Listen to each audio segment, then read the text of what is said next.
The sledgehammer came down with a thunderous crack, splitting the concrete like a lightning bolt through David's chest. 3 years of sweat, savings, and dreams demolished in a single afternoon. But as the last chunk of his backyard paradise crumbled to dust, Karen's BMW pulled into his driveway, followed by 2 police cruisers, their red and blue lights painting his destruction in an ominous glow. She stepped out, designer sunglasses gleaming, a triumphant smile spreading across her face as she pointed at the rubble. "Officer, that man just destroyed my property." David's world tilted. In 12 hours, he would discover the truth, and Karen's perfect life would come crashing down harder than any pool. The morning sun cast long shadows across David Chen's backyard as he stood before his pool, sledgehammer trembling in his grip. 3 years. 3 years of saving every penny from his teaching salary, 3 years of weekend construction. 3 years of watching his daughter Emma's eyes light up every time she dove into the crystal-clear water. Now it had to go. "You sure about this, Dave?" His neighbor Mike leaned against the fence, beer in hand despite the early hour. "Seems like a damn shame." David's knuckles whitened around the hammer's handle. The pool stretched before him like a blue jewel, its surface mirror still in the morning calm. $20,000, countless hours of backbreaking labor. The centerpiece of every birthday party, every summer gathering, every precious moment with Emma before the divorce papers came through. "HOA says it goes, it goes." His voice cracked slightly. Karen made sure of that. The name tasted bitter in his mouth. Karen Westfield, the neighborhood's self-appointed queen bee, had waltzed into the homeowners association meeting 3 months ago with a stack of code violations and a smile sharp as broken glass. Pool too close to the property line by 8 inches. Permits filed incorrectly. Safety violations she'd personally documented with her smartphone during her evening power walks around the neighborhood. "This is about property values," she'd announced to the packed community center, her blonde bob catching the fluorescent lights as she gestured toward her meticulously prepared presentation. "One substandard installation drags down everyone's investment." David had tried to fight it, hired a lawyer with money he didn't have, filed appeals, attended every meeting for months. But Karen had done her homework. She'd found every loophole, every technical violation, every microscopic detail that could be weaponized against him. The final verdict came down 2 weeks ago. Remove the pool or face daily fines of $500. He couldn't afford either option. "Daddy, please, don't." David turned to find Emma standing in the sliding glass doorway, her 13-year-old frame silhouetted against the kitchen light. Her dark hair hung loose around her shoulders, and her eyes, his eyes, were red with tears she'd been fighting all morning. "Em, we talked about this." He set the hammer down and walked toward her, gravel crunching under his work boots. "I know it's hard, but it's not fair." The words exploded from her chest. "She doesn't even live on this street. Why does she get to decide what we do with our pool?" David pulled his daughter close, feeling her small body shake with anger and grief. She smelled like strawberry shampoo and childhood innocence, things that seemed increasingly fragile in their world of divorce lawyers and HOA violations. "Sometimes life isn't fair, sweetheart. Sometimes people with more power—" "More money, you mean?" Emma's voice was muffled against his chest. "Mom says that's all that matters anymore." The comment stung because it was true. Sarah had made her position clear during the divorce proceedings. David's teacher salary and working-class dreams weren't enough for the life she wanted. She'd found someone who could provide better, a pharmaceutical executive with a McMansion in Westwood, and a portfolio that made David's savings account look like pocket change. "Money isn't everything," he said, though the words felt hollow even to him. "Then why are you destroying the thing that makes me happiest?" The question hung in the air like smoke. David closed his eyes, searching for an answer that wouldn't break both their hearts further. The truth was complicated. He'd built the pool during the divorce proceedings, pouring his pain into something beautiful, something that would give Emma a reason to keep choosing his modest house over her mother's new palace. But Karen had seen right through him, recognized the pool for what it really was, a desperate man's attempt to compete for his daughter's love, and she'd destroyed it with surgical precision. "I have to, Em. If I don't, they'll take the house." "Too." Emma pulled away, her face flushed with tears and determination. "I hate her. I hate Karen Westfield, and I hope something terrible happens to her." "Emma." "I mean it, Daddy.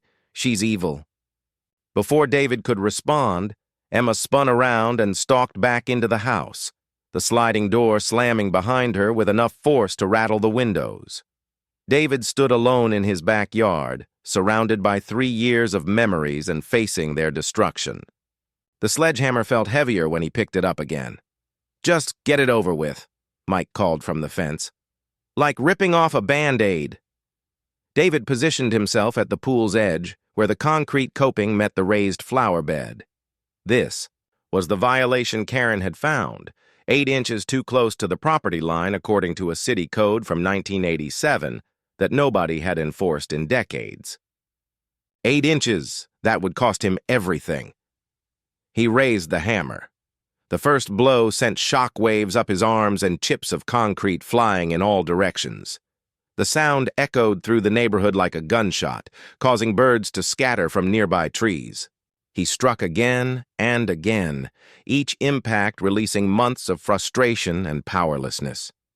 By noon, sweat poured down his back, and his hands were raw inside his work gloves.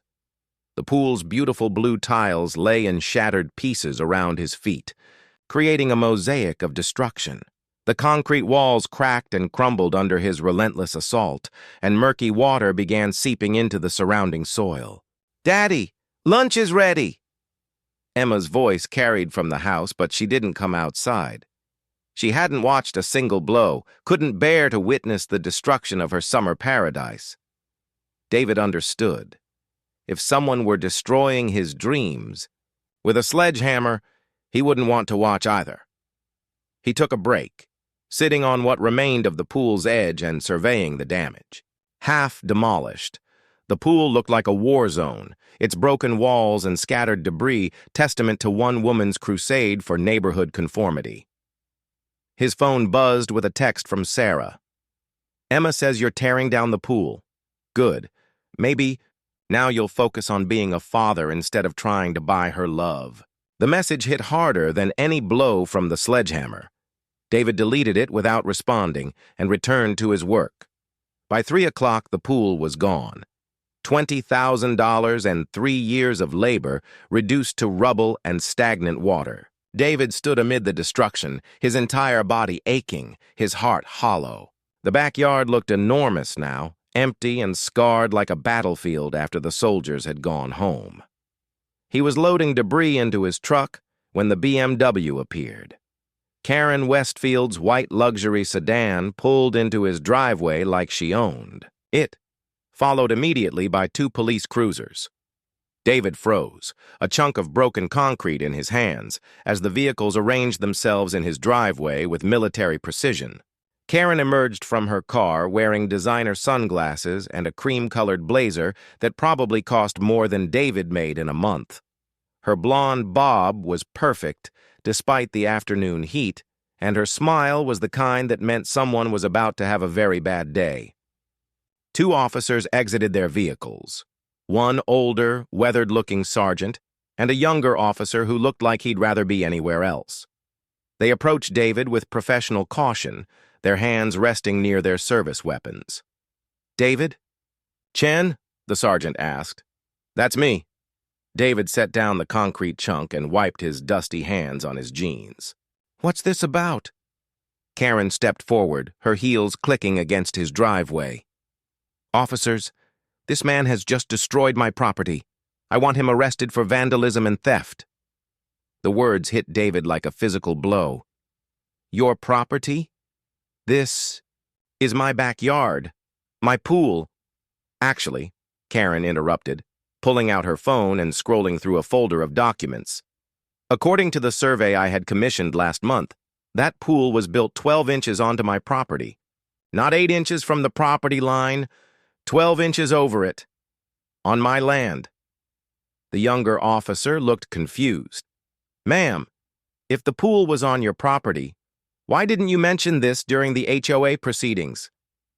Karen's smile widened. Because I wanted him to destroy the evidence first. Now I can sue for damages and have him arrested for criminal mischief. 2 birds, 1 stone. David felt the world tilt sideways. That's impossible. I had the property surveyed when I built it. The pool is entirely on my land. Your survey was wrong, Karen said, producing a crisp legal document from her purse. This is from Morrison & Associates, the premier surveying firm in the county. As you can see, your property line runs right through the middle of where that pool used to be. The sergeant took the document and studied it carefully. His expression grew serious as he read. Mr. Chen, do you have documentation showing the pool was built on your property? David's mind raced. The survey. Where was the original survey? He'd used it to get the permits. The fluorescent lights in the police station's conference room buzzed like angry wasps, casting harsh shadows across David's face as he sat across from Detective Maria Santos. She was younger than he'd expected, maybe early 30s, with tired eyes that suggested she'd seen enough human cruelty to last several lifetimes. Walk me through this again, Mr. Chen. Her voice was professional but not unkind. You built this pool 3 years ago? May 2022. David's throat felt like sandpaper. He'd been here for 2 hours, watching his life dissected by bureaucrats and lawyers. I got all the permits, followed every regulation. The pool was entirely on my property. Detective Santos consulted her notepad. But you can't locate the original survey? David's hands clenched into fists under the table. He'd torn his house apart before coming to the station. Filing cabinets, storage boxes, even the glove compartment of his truck. The survey had vanished like smoke, along with half his construction documents. 3 years of divorce chaos had scattered his life to the 4 winds. It's somewhere. I just need time to find it. Time you might not have.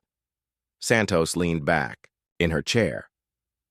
Ms. Westfield's survey is professionally done, properly notarized, and filed with the county clerk. Her receipts and invoices show $23,000 in improvements to what she claims is her property. From where I sit, this looks like a property dispute that got out of hand. She's lying. The words came out harsher than David intended. Everything about this is a setup. The HOA violations, the forced removal, now this fake survey. She orchestrated it all. Santos raised an eyebrow. That's a serious accusation. You're saying she committed fraud just to... what? Make you tear down a pool? When she put it like that, it sounded insane even to David. What sane person would go to such elaborate lengths over a property dispute? But then again, what sane person would wage a 3-month campaign to force a neighbor to destroy their own backyard? I don't know why she did it, but I know she did. The conference room door opened, and a tall man in an expensive suit entered. His silver hair was perfectly styled, and his smile had the predatory warmth of a shark sensing blood in the water. Detective Santos, I'm Richard Blackwell, Ms. Westfield's attorney. He extended a manicured hand that Santos shook reluctantly. I trust my client's complaint is being taken seriously. We're investigating, Mr. Blackwell. Blackwell's eyes shifted to David with calculated disdain. I should hope so. Destroying $23,000 in property improvements is a felony. My client wants Mr. Chen prosecuted to the fullest extent of the law.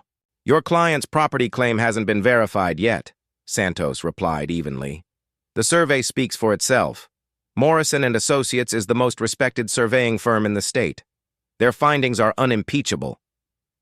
Blackwell produced a thick folder from his briefcase. I've also brought copies of Ms. Westfield's receipts for the pool improvements, along with photographic evidence of the installation process.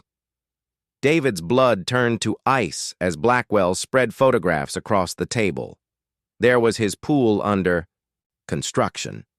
But in these images, Karen Westfield stood beside the excavation site wearing a hard hat and safety vest, pointing at blueprints while consulting with workers. Other photos showed her selecting tile samples, inspecting the pump installation, even posing beside the finished product with a satisfied smile. "This is impossible," David whispered. "She was never there. I built that pool myself, with my brother, and a few friends." "Are you calling my client a liar, Mr. Chen?" Blackwell's voice was silk over steel. "I'm calling her a fraud." Santos studied the photographs with professional skepticism. "These are dated 3 years ago. Do you have any photos from your own construction process, Mr. Chen?" David's mind raced. Photos. Of course there were photos. He'd documented every stage of construction, proud of his work, eager to share updates with Emma. But where were they now? On his old phone? On Sarah's cloud account that he'd lost access to during the divorce? On the laptop that had crashed last winter? "I have photos somewhere. But these..." He gestured at Blackwell's evidence. "These are fake, photoshopped. She was never involved in building that pool." Blackwell chuckled condescendingly. "Digital forensics can easily verify the authenticity of photographs, Mr. Chen. Would you like me to arrange for that examination? At your expense, of course." The trap was closing around David like a steel jaw. Every piece of evidence he should have, Karen somehow possessed. Every document he'd lost, she'd found. It was as if she'd systematically erased his version of events while constructing her own alternate reality. "There's something else," Blackwell continued, producing another document.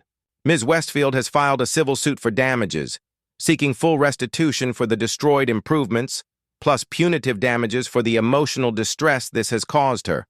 The total claim is for $67,000.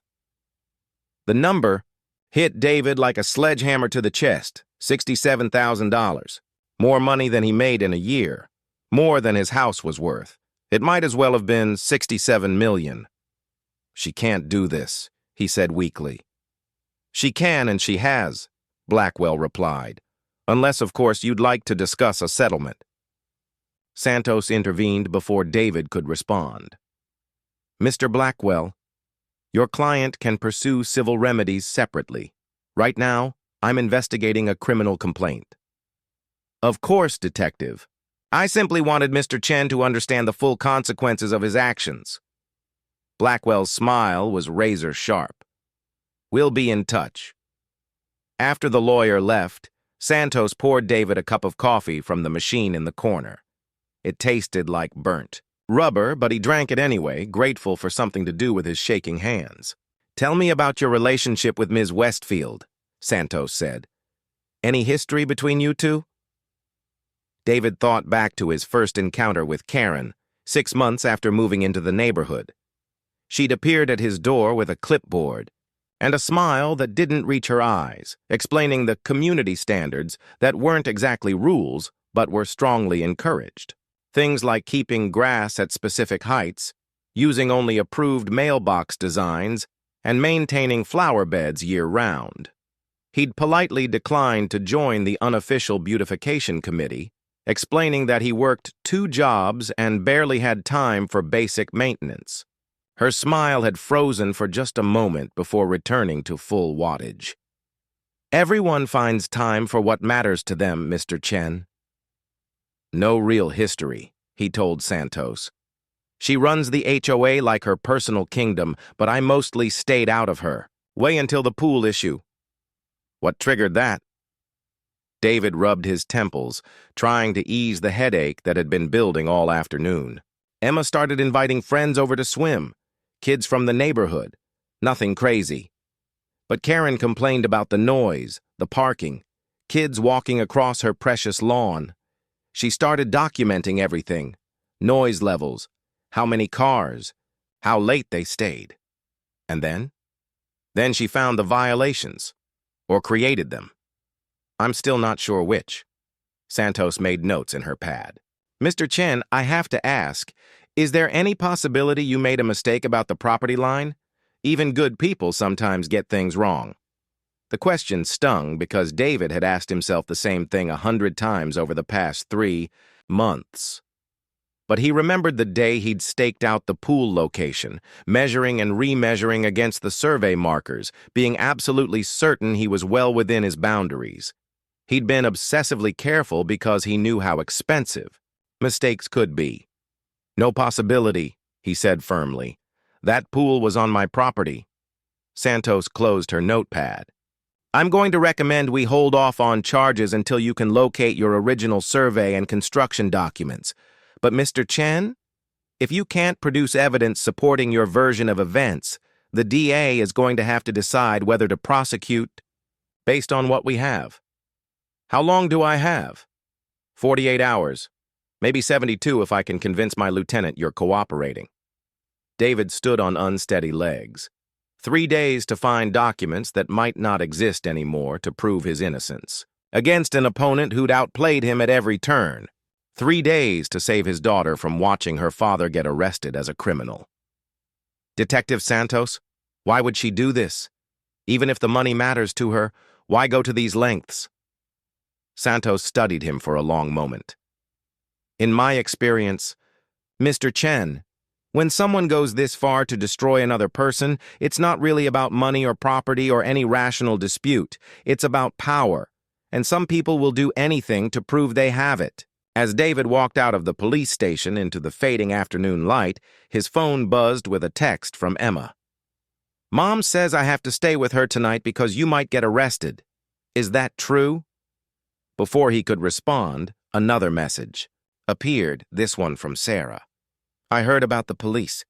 This is exactly the kind of chaos I didn't want Emma exposed to. We need to discuss custody arrangements. David stared at the messages until they blurred through tears of rage and exhaustion.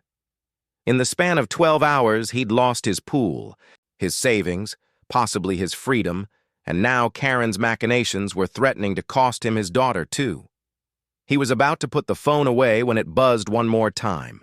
Unknown number. Mr. Chen, this is Jake Morrison from Morrison & Associates. I just heard about what happened today. We need to talk. Tonight. There's something very wrong with that service. Jake Morrison looked nothing like David had expected. Instead of the polished professional he'd imagined, a wiry man in his 40s sat across from him in a dimly lit diner booth, his weathered hands wrapped around a coffee cup that had seen better days. His company jacket was stained with mud, and exhaustion lined his face like fault lines in cracked earth. I've been doing surveys for 22 years, Morrison said, his voice barely above a whisper. Never seen anything like what she did to us. David leaned forward, afraid to hope. Outside the diner windows, rain had started to fall, turning the parking lot into a mirror of neon reflections. They'd chosen this place, a truck stop 40 minutes outside town, specifically because Morrison was paranoid about being seen. What do you mean, what she did to you? Morrison pulled out his phone and scrolled through a folder of photos. 3 weeks ago, Karen Westfield came to our office, said she needed an emergency survey of her property for insurance purposes, claimed there'd been some boundary disputes with neighbors, and she needed official documentation. He showed David a photo of Karen in Morrison's office, all smiles and professional concern, signing paperwork while his receptionist looked on. We did the work. Standard boundary survey, nothing complicated. But here's the thing. Morrison's voice dropped, even lower. The property line on your side runs exactly where it should be. Your pool was entirely on your land, Mr. Chen, not even close to the boundary. David's heart hammered against his ribs. Then how?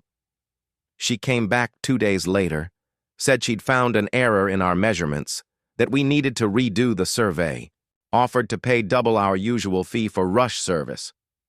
Morrison's laugh was bitter. $1,200 to fix a mistake that didn't exist. Should have been our first red flag. But you did it. We started to. Sent Tommy, that's our junior surveyor, out to remeasure. But here's where it gets weird. He found tire tracks in your backyard, fresh ones, like someone had been driving heavy equipment back there. And some of the survey markers had been moved. David's blood turned to ice. Moved how? Physical boundary markers, the metal stakes that define property corners, they'd been pulled up and repositioned, about 12 inches toward your house. Morrison showed him another photo, this one of a muddy metal stake with disturbed earth around it. Professional job, but sloppy. Whoever did it knew enough to move the markers, but didn't account for the fact that we GPS mark all our survey points. GPS? Every boundary marker we install gets recorded with satellite coordinates accurate to within inches. When we came back to resurvey, the coordinates didn't match our original markers. Someone had moved them in the middle of the night. David felt dizzy with rage and relief. She moved the property markers? Gets worse. When Tommy tried to access our original survey data to figure out what happened, he found that someone had hacked into our computer system. The digital files for your property survey had been corrupted, but only the files relating to the boundary between your property and hers. Morrison pulled out a flash drive and set it on the table between them. Lucky for you, I'm old school. Keep physical backups of everything important. The real survey, the accurate one, is on here. David stared at the small device like it was made of solid gold. This proves the pool was on my property? Not just proves it. Documents that someone deliberately moved boundary markers to create a false property line. That's not just fraud, Mr. Chen. That's criminal tampering with survey markers, a federal offense since property boundaries affect mortgage documentation and tax assessments. Why didn't you go to the police immediately? Morrison's face darkened. Because 3 days after Tommy discovered the moved markers, our office was broken into. Nothing valuable stolen, computers, equipment, even petty cash in the desk drawers, all untouched. But every hard drive in the building was wiped clean. Professional job. Even corrupted our cloud backups. David's mind raced. Insurance fraud? That's what we thought until this morning when I heard what happened to you. Then I realized she wasn't trying to steal from us. She was trying to erase the evidence that she'd committed property line fraud. The break-in was about covering her tracks. But you still have the backup. Morrison nodded grimly. Hidden in my home safe. But Mr. Chen, you need to understand what you're up against. This woman has resources, connections, and zero conscience. She destroyed a 22-year-old business to steal your pool. Destroyed? Word gets out that Morrison and Associates had security breaches, filed fraudulent surveys, can't protect client data? We're done. Insurance companies are already asking. Questions. The state licensing board wants to review our certification. She didn't just move some stakes in your yard, she ended my career. The weight of Karen's systematic destruction hit David like a physical blow. It wasn't just about him. Wasn't just about one pool or one property dispute. She'd destroyed an entire family business, ruined Morrison's reputation, manipulated law enforcement, and fabricated enough evidence to send an innocent man to prison. There's more, Morrison continued. After the break-in, I did some digging. Karen Westfield has been involved in 6 property disputes in the last 5 years. Every single one ended with her neighbors selling their houses and moving away. He showed David a printout from the county clerk's office. The Hendersons, 2 houses down from you, she claimed their fence encroached on her property. Cost them $8,000 in legal fees before they gave up and moved. The Patels across the street, she reported them to code enforcement for running a home business, claimed it violated residential zoning. $15,000 in fines and lawyer fees. David studied the document, seeing a pattern of systematic harassment that made his own situation look almost restrained by comparison. She's done this before? 6 times that I could document. Always. The same pattern. Identify a violation or create one, escalate through official channels, then crush them financially until they give up and leave. Your case was just the most elaborate. Why me? What did I do to her? Morrison was quiet for a long moment, stirring his coffee with a plastic spoon. Outside, the rain had intensified, drumming against the diner's windows like angry fingers. I asked myself the same question, so I did more research. Turns out Karen Westfield used to live in your house. David's coffee cup slipped from his numb fingers, clattering against the Formica table. What? 15 years ago, before the neighborhood was fully developed, she and her first husband bought your lot, planned to build their dream house there. Perfect location, corner lot, mature trees, but the marriage fell apart during construction. Messy divorce, lots of anger about money and infidelity. She ended up walking away from the property rather than fight over it in court. The pieces clicked into place with sickening clarity. She wanted the house back. More than that, she wanted to punish everyone who'd built the life she thought should have been hers. Your pool, your backyard parties, your daughter's friends swimming and laughing. It was everything she'd planned to have in that exact spot 15 years ago. David thought about Emma's birthday parties, the neighborhood kids splashing in the pool while their parents talked over beer and barbecue. Karen had watched all of it from her perfectly manicured yard, seeing not a happy family, but a theft of her intended destiny. She's been planning this for years, he whispered. Since the day you moved in, probably. Waiting for the right opportunity to take back what she thought was hers. Morrison finished his coffee and stood up. Mr. Chen, I'm giving you this evidence because what she did to us was wrong, but you need to know, fighting her is going to get worse before it gets better. She's got money, connections, and a lawyer who specializes in making problems disappear. David pocketed the flash drive, feeling its weight like a talisman against the darkness that had consumed his life. What do you think will happen to her? If we can prove she moved those survey markers, federal charges, probably prison time, wire fraud, computer crimes, obstruction of justice, she's committed enough felonies to put her away for decades. Morrison's smile was grim. But proving it won't be easy. She's covered her tracks pretty well. As they walked toward their cars, Morrison grabbed David's arm. One more thing. Be careful who you trust with this information.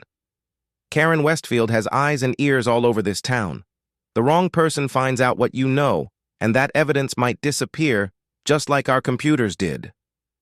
David drove home, through the rain, his mind spinning with the implications of Morrison's revelation. For the first time in months, he felt something other than despair.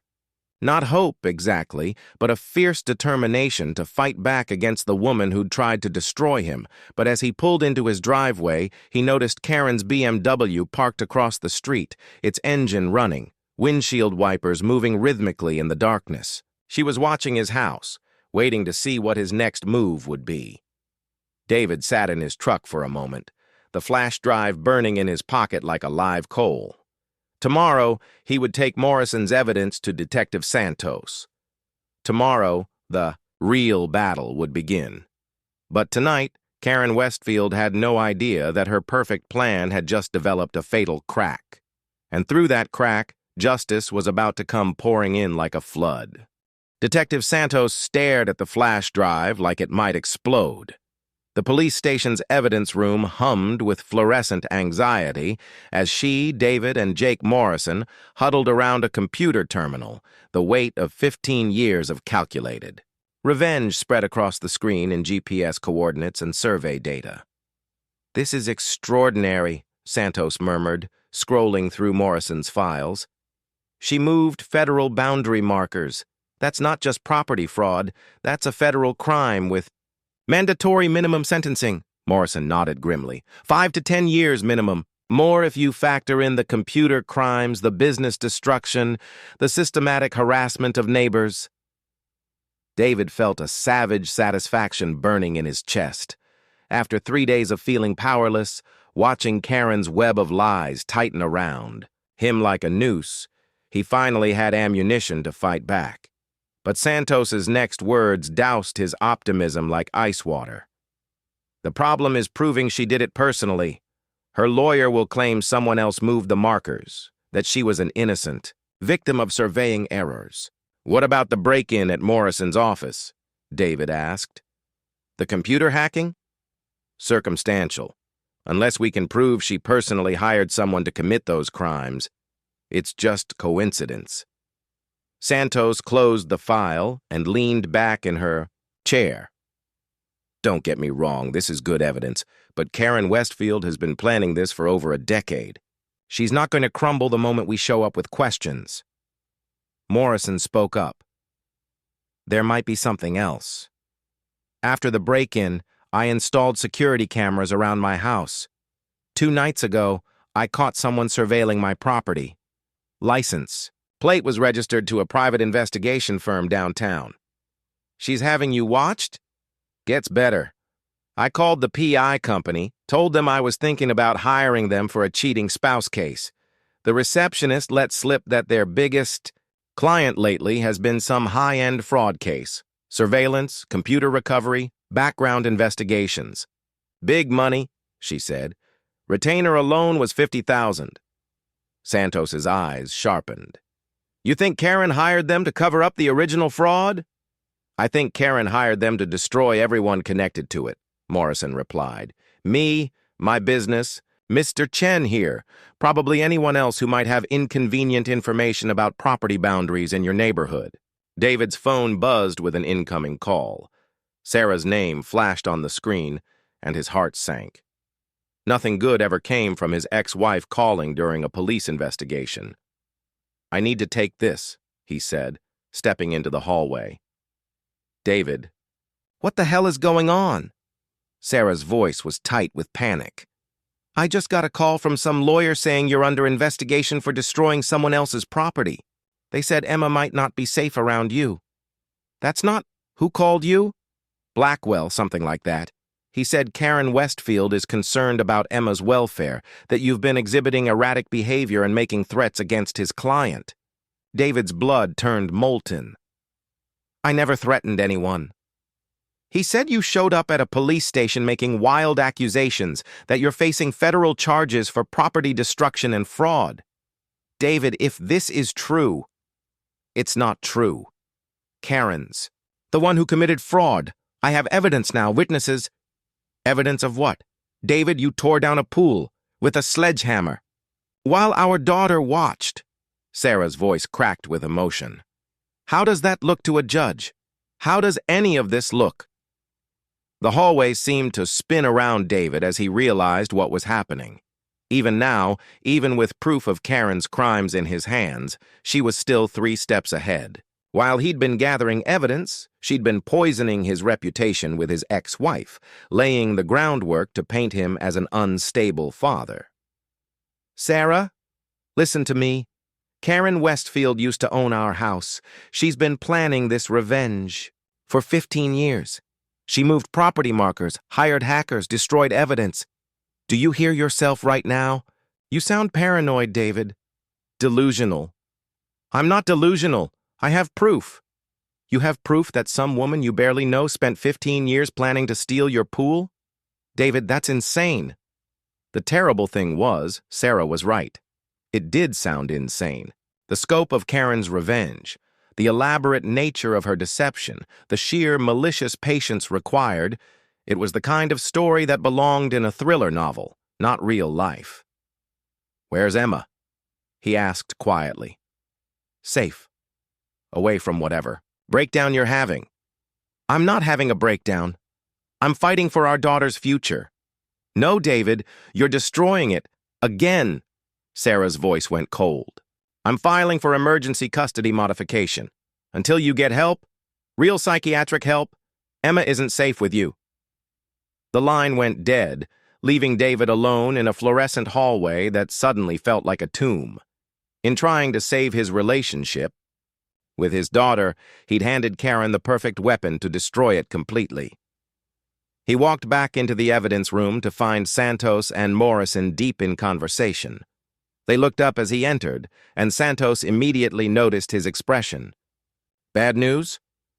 Karen's already moved to the next phase. She's convinced my ex-wife that I'm mentally unstable. Sarah's filing for emergency custody. Morrison shook his head. Classic intimidation tactic. Isolate the target, destroy their support network, make them look crazy when they try to fight back. It's working, David said bitterly.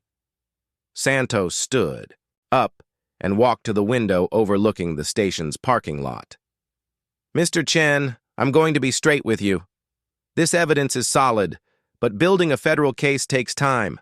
Months, maybe years. Meanwhile, you're facing immediate criminal charges and civil lawsuits that could destroy your life before we ever get to trial. So what do I do?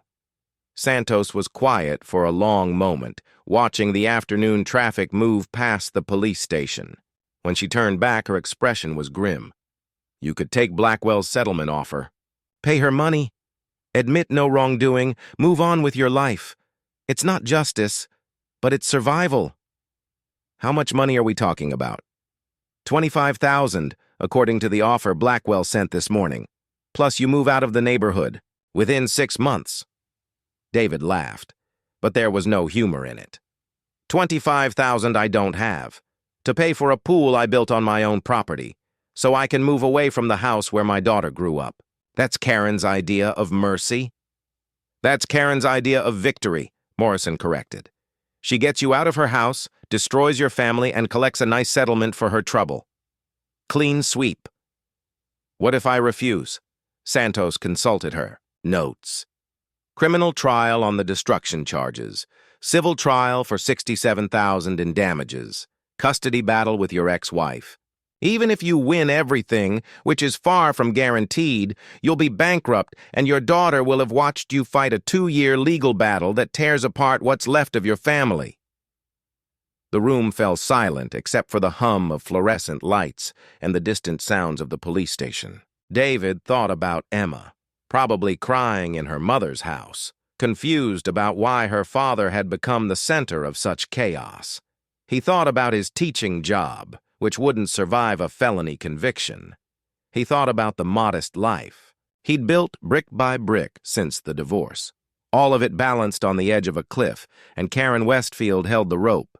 There's a third option, Morrison said quietly. Both Santos and David looked at him. We expose her publicly before the legal system gets involved. Social media, local news, make her the story instead of you.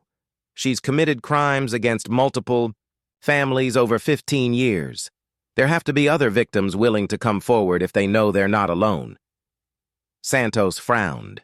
That's dangerous territory, Mr. Morrison. If you can't prove everything you're alleging, then she sues us for defamation and we're right back where we started. But if we can prove it... Morrison's eyes hardened. People like Karen Westfield depend on their victims staying isolated and ashamed. Shine a bright enough light on her methods, and the whole house of cards comes down.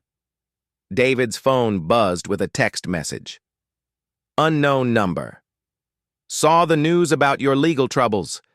If you want to hear about what Karen Westfield did to my family 3 years ago, call me. Patricia Henderson. He showed the message to Santos and Morrison. Another text arrived immediately. Henderson gave me your number. Karen destroyed our business too. We need to talk. Raj Patel. Then another. Count us in. The woman is a monster. Mike and Janet Rodriguez. David stared at his phone as message after message arrived. Names Morrison had mentioned. Families Karen had driven from the neighborhood. People who'd been waiting years for someone to fight back against the woman who'd destroyed their lives. Looks like we're not as alone as she thought, David said. Santos studied the growing list of messages. This changes things. If even half these people have documentation of her harassment... They do, Morrison interrupted. I've been quietly reaching out since yesterday. Karen Westfield has left a trail of victims going back over a decade. Court documents, police reports, witness statements. Individually, each case looks like a property dispute. Together, they show a clear pattern of criminal harassment and fraud. David felt something he hadn't experienced in months. Hope. Not just for clearing his name or saving his house, but for justice. Real justice for everyone Karen had hurt over the years. What do we do? Santos looked at Morrison, then back at David. We build an airtight case, document everything, interview every victim, The Riverside Community Center had never hosted a gathering quite like this one. By 7 o'clock on Thursday evening, nearly 50 people packed into the main hall, their faces carrying the particular combination of anger and hope that comes from finally finding others who understand your pain. David stood at the front of the room, his hands shaking slightly as he looked out at the crowd. 3 days ago, he'd felt completely alone, trapped in Karen Westfield's web of lies with no allies and no way out. Now he saw faces that told stories similar to his own. The Hendersons, driven from their home by fabricated fence disputes. The Patels, bankrupted by false code violations. The Rodriguez family, whose small landscaping business had been destroyed by Karen's campaign of harassment and false reviews. Jake Morrison sat in the front row with his laptop open, projecting survey documents onto the wall behind David. Detective Santos stood near the back with 2 federal agents who'd driven down from Portland after Morrison's evidence had landed on their desks. But it was the woman in the 3rd row who had changed everything. Patricia Henderson looked nothing like the broken victim David had expected. In her 60s, with silver hair and steel in her eyes, she'd spent 3 years documenting Karen Westfield's methods with the thoroughness of a forensic accountant. "Ladies and gentlemen," Patricia said, standing to address the crowd, "what we're dealing with isn't just harassment. It's organized crime." She clicked a remote, and the projection switched to a detailed flowchart showing Karen's systematic approach to property acquisition. Over the past 15 years, Karen Westfield has forced 12 families to sell their homes at below-market prices. She then purchased the properties through shell companies, renovated them, and resold them for substantial profits. A murmur ran through the crowd. David felt his stomach twist as the full scope of Karen's operation became clear. "The average profit per property is $130,000, Patricia continued. "Multiply that by 12 houses, and we're looking at over $1.5 million in profits from what amounts to extortion and fraud." Morrison leaned forward. "That explains the private investigators, the computer hacking, the legal resources. She's not just a vindictive neighbor, she's running a sophisticated real estate scam." One of the federal agents stepped forward, Agent Lisa Chen, no relation to David despite the shared surname. "The FBI has been investigating a pattern of mortgage fraud and property flipping in suburban communities across Oregon and Washington. This appears to be our breakthrough case." Agent Chen addressed the crowd directly. "What Ms. Henderson has documented, combined with Mr. Morrison's survey evidence and the testimonies we're collecting tonight, gives us enough for federal charges under the RICO Act. We're talking about racketeering, conspiracy, wire fraud, and computer crimes." David's phone buzzed with an urgent text from his neighbor, Mike. "Karen's at your house. She's got movers. Says you sold her the property. Emma's here crying." Ice flooded David's veins. "I have to go. She's at my house." Detective Santos grabbed his arm. "Mr. Chen, don't confront her directly. Let us. She's traumatizing my daughter." David was already heading for the door. "I'm not letting her destroy what's left of Emma's childhood." Agent Chen spoke into her radio as David ran for his truck. "All units. Suspect may be attempting to take possession of victim's property. Requesting immediate backup at 1247 Maple. Drive." The drive home felt like a nightmare in slow motion. David's mind raced with images of Emma watching strangers carry their belongings out of their house, of Karen finally claiming the property she'd coveted for 15 years. He pushed his truck beyond safe speeds, running red lights with his hazard, lights flashing. He rounded the corner onto Maple Drive to find his worst fears realized. A moving truck sat in his driveway while uniformed movers carried furniture out of his house. Karen stood on his front lawn like a general surveying conquered territory, directing the operation with calm authority. Emma sat on Mike's front steps, sobbing into her hands while Mike's wife tried to comfort her. David slammed on his brakes and jumped out of his truck. "What the hell do you think you're doing?" Karen turned toward him with that same cold smile he'd learned to hate. Ah, Mr. Chen. I was wondering when you'd arrive. As you can see, I'm taking possession of my property. This is my house. Actually, no. Karen produced a legal document from her designer purse. This is a court order granting me immediate possession of the property pending resolution of our dispute. Signed by Judge Morrison, no relation to your surveyor friend, just 2 hours ago. David snatched the document, scanning its legal language. The words blurred together, but the signature and court seal were real. Somehow, Karen had convinced a judge that she had rightful claim to his house. This is insane. You can't just steal someone's home. I'm not stealing anything, Mr. Chen. I'm reclaiming what was fraudulently taken from me.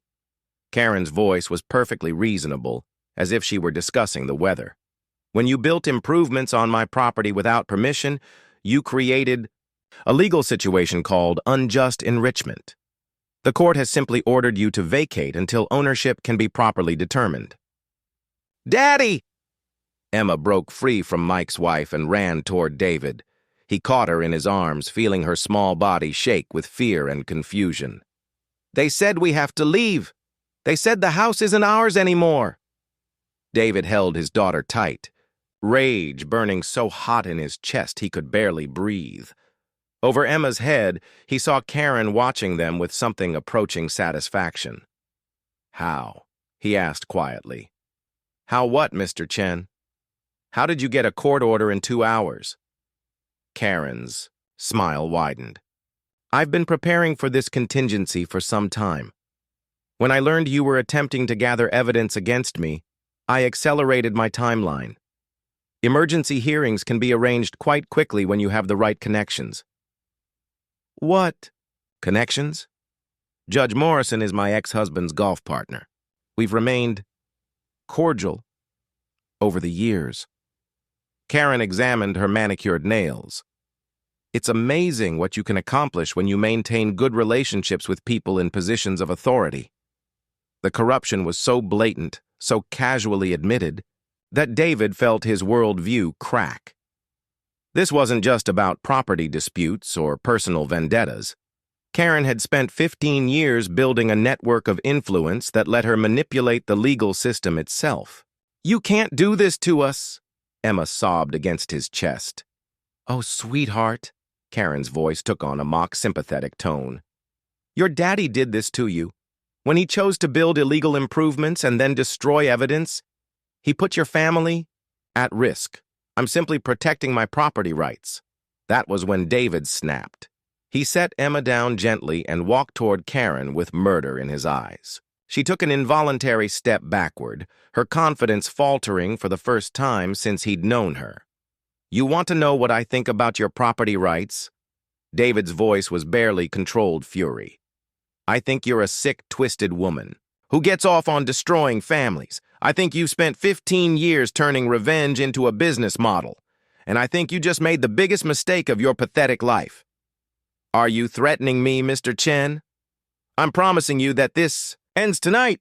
Karen's hand moved toward her purse, probably reaching for her phone to call the police, but the sound of approaching sirens filled the air before she could dial.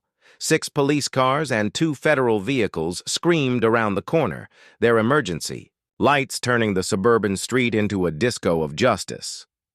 Agent Chen stepped out of the lead car with a folder thick enough to choke a horse. Karen Westfield, you're under arrest for racketeering, conspiracy to commit fraud, computer crimes, tampering with federal survey markers, and about 15 other charges we're still counting. Karen's face went white as agents surrounded her. This is harassment. I have a court order. You have a fraudulent court order obtained through criminal conspiracy, Agent Chen replied, snapping handcuffs onto Karen's wrists. Judge Morrison is being arrested at his country club as we speak. Turns out his financial records show some very interesting deposits from your various shell companies over the past 5 years. The movers had stopped working, unsure whether to continue loading furniture or put it back. Agent Chen addressed them directly. Gentlemen, you're moving stolen property. I suggest you return everything to the house immediately. As Karen was loaded into the federal vehicle, she caught David's eye through the window. Her mask had finally slipped completely, revealing the naked hatred underneath.